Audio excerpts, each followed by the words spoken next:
So as a child, I was really, really good with money. Like, I was that child that people would lend money from.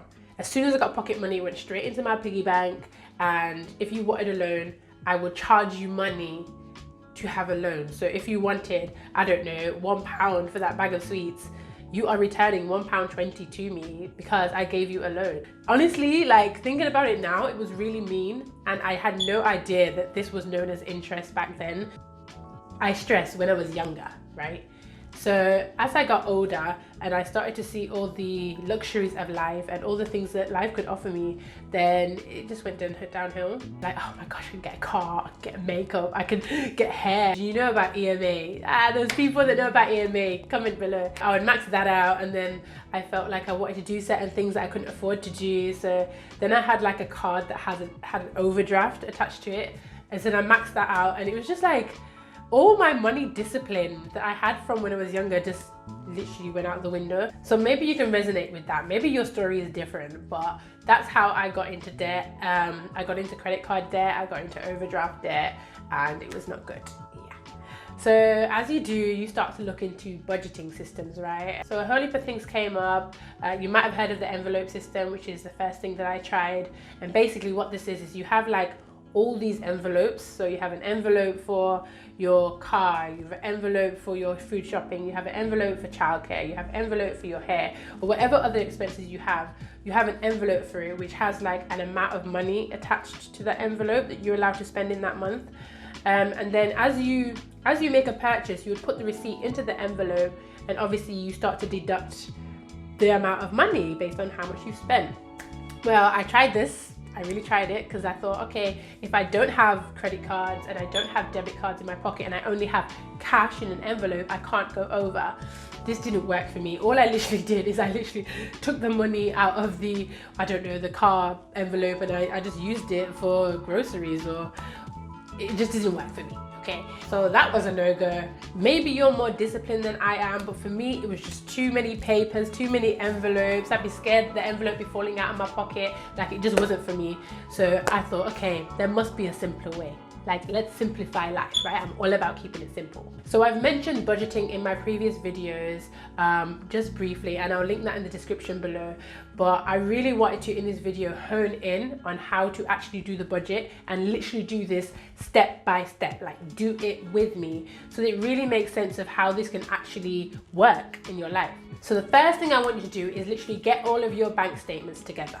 Now, maybe you don't have receipts. If you have receipts, great. But if you don't, you can literally do this based on your bank statements if you do all of your purchases on card. Now, if you've done some purchases in cash, then you're gonna need the receipts so that you can fully record what you've spent down to the penny. So get all of your bank statements together, and if there's two of you, if you have a partner or a husband, then obviously you're going to have to do this with both of your bank statements, so you can really get a clear picture on what you're looking at. So literally work through your bank statement and say, okay, how much am I spending on my food shop, on my groceries? How much am I spending on other consumables, such as like toilet paper, or I don't know, nappies, wipes? I don't know what it looks like for you. You need to write that down. Then you need to know, what is my income? And if you have multiple streams of income, I've spoken about it in a previous video, again, I'll link it below. Then what streams, how much income are you getting? Like, what is your partner bringing in? What are you bringing in? What do you have to work with? And literally treat this like a business. And when I say income, I mean net income. So that is the income that you get after tax. So tax has already been taken out. This is your take home pay, right? So let's actually do this. And I think the best way to do this is to actually just get out a notepad, right? And just do it with me. Okay, so we've looked through our bank statements, so we've got a pretty good idea on what we are currently spending. So now it's time to make the budget. So what we're going to do is we're going to get a notepad, and you can use pretty much any notepad. I've got this Happy Thoughts pad that I just got from my pound store, but you can get a budget book if you wanted to. I've just got lined paper in here. Doesn't really matter as long as you've got a place to record it. And if you prefer to do things electronically, then I'm sure an Excel sheet will work just fine too. So what we're going to start off with are two columns. And the first column is going to be called fixed. And this is going to be our fixed expenses. Okay. And these are basically all the expenses that don't fluctuate month by month. They're pretty much the same amount as the months go by in your year, whether that's on a 12-month contract or an 18-month contract or whatever it might be for you. That's pretty much fixed in its amount. And then we have our variable costs. So our variable costs are the costs that are basically changing month by month, and we'll go through what these might be in just a moment. So I'm just going to use an example figures here, but by all means make this specific to what your costs actually look like. So we're going to put 2 columns, and you can make this nice and neat if you want. I'm just demonstrating, so I'm just going to roughly draw some lines here. And there's our column, and again this is our budget. And currently, what month are we in? We're on the 31st of March, so we would probably put something like the March budget. And we do a budget every month. We do a budget every month because the costs change and what we need in that month changes. So let's go through some of the things that would be in the fixed column. So you would have your housing, where you stay, whether that's a mortgage. We're going to say this one is rent. Gas, electric, water, council tax, broadband. We have life insurance, car insurance. And here you could put your phone over in fixed, or you could put it in variable, and that will depend on whether you're on a contract. The majority of the people are in a contract. You have like a 12 or 18-month contract, right, on your phone. But if you're like pay as you go, then it would be a variable cost because that will differ from month to month. But I'm going to put the phone contract over here. Just going to assume there.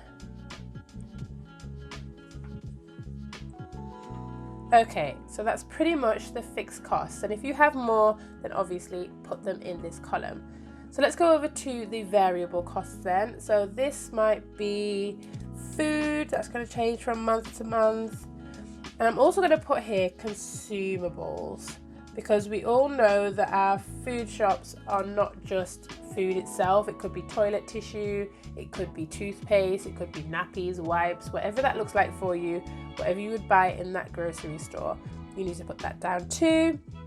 Let's just say we're going to give ourselves a clothing budget. Let's say we're going to have some new makeup, maybe we're going to do Netflix. You get the idea. Whatever your variable costs are, you're going to put in this column. So I'm just going to make up some random figures now. So do it as you see on your bank statements.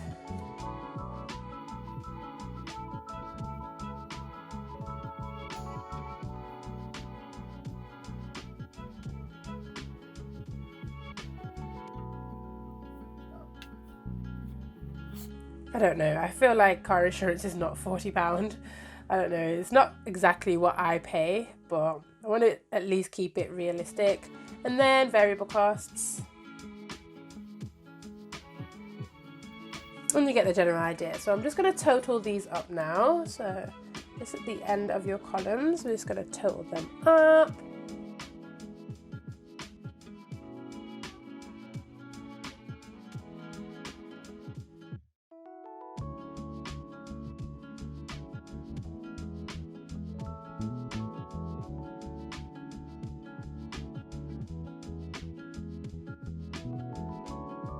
Okay, so those are pretty much our totals. We've got 1,110 spent in our fixed column, and then £380 spent on our variable.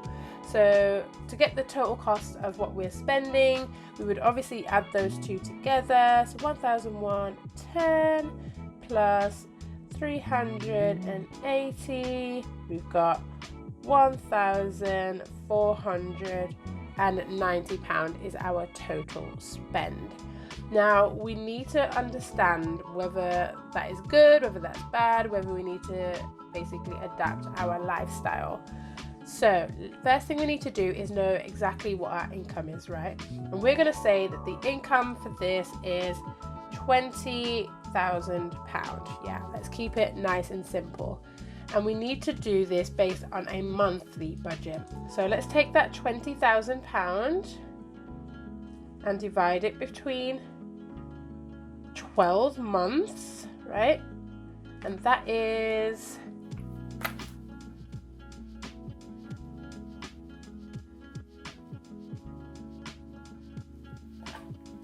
$1,666 is what our total income is. But we know that we're doing the 70-30 rule, right? So we're doing 70-30, 70%, 30%, right? And I'm going to explain what that 30% is in a moment. But right now, let's just focus on this spending. 70% of 1,666.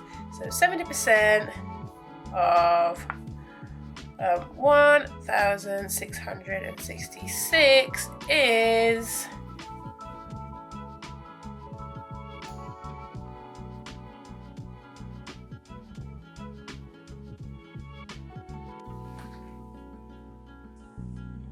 $1,166. Okay, so we know that this is the total amount that we're allowed to spend to stick within the 70% limit of spending. So already we can see that we are overspending here.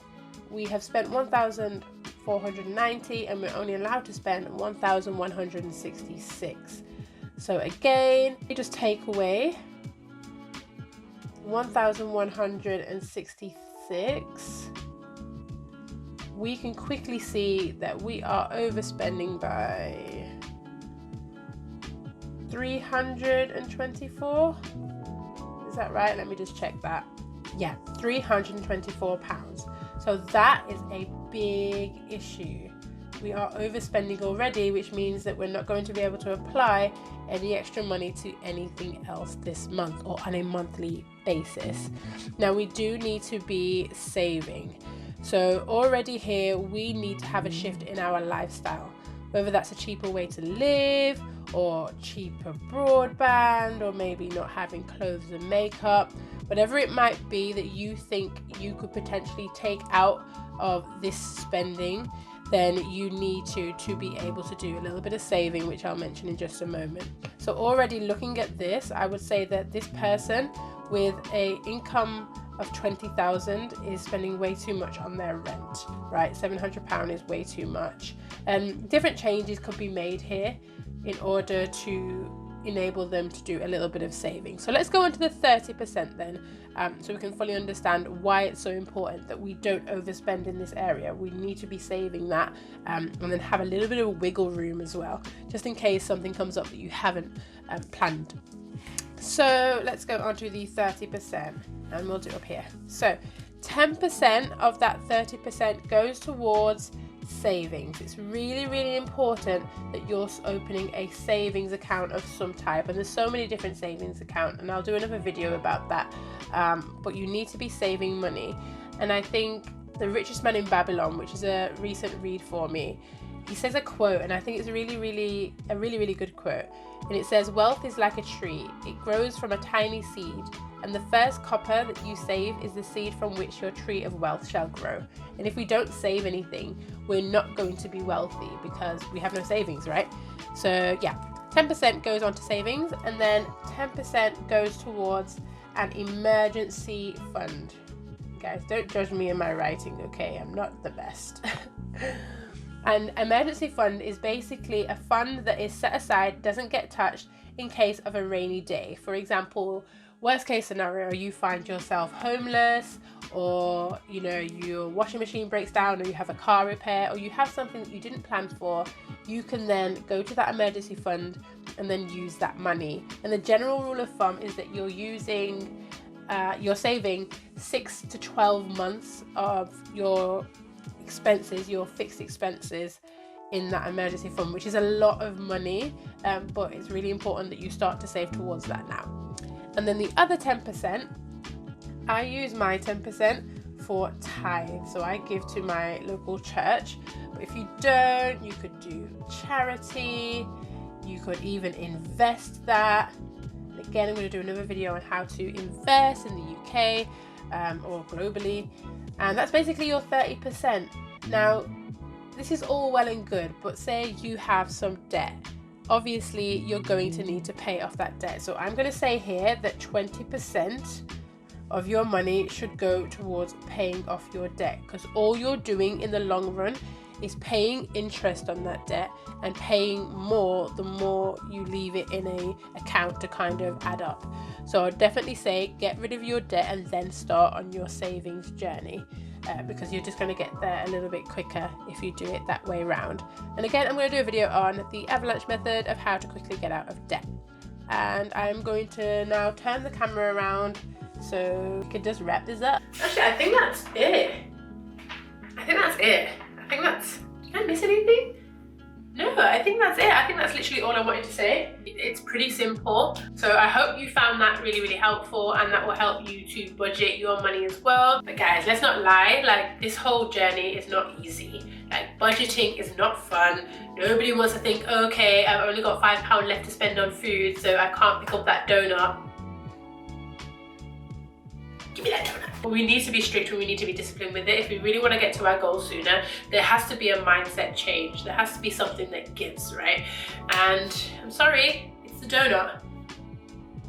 If you enjoyed this video, please do give it a thumbs up. That was totally planned. I'm gonna go now. Bye.